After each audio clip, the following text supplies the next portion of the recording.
के घरवा राजा दशरथ चुटुर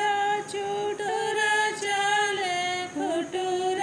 खुटुर चले हो ललना भइले नगरिया में सोर कौशल्या रानी बाजिन हो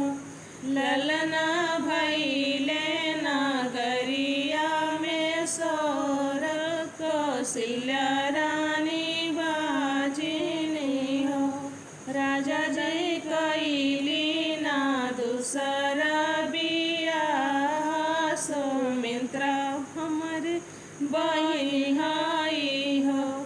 राजा जी कैली ना दूसरा बियाह सुमित्रा हमरे बहिन हाई हो दूसरा बियाह राजा जी कैली ताऊ ना हो के कुछ नहीं हो ना हो के कुछ नहीं हो ललना भइले नगरिया में सोरस दुनहु रानी बाजिन हो ललना भइले नगरिया में सोरा दुनहु रानी बाजिन हो राजा जी कैली ना तीसरा बियाह के कैया री बहिन हाई हो राजा जी कैली ना तीसरा बियाह के कैया मोरी बहिन हाई हो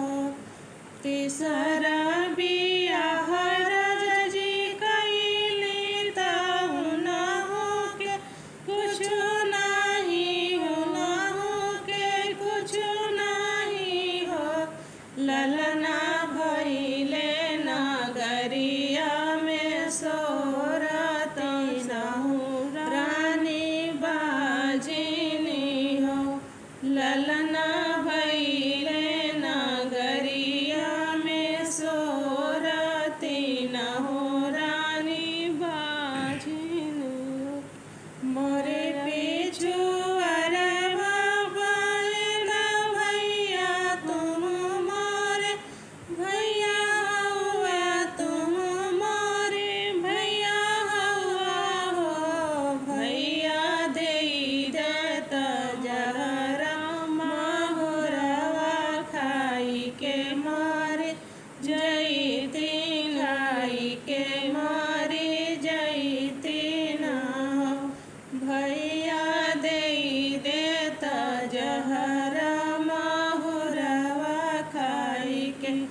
मारे जईती खाई के मारे जईती ना हो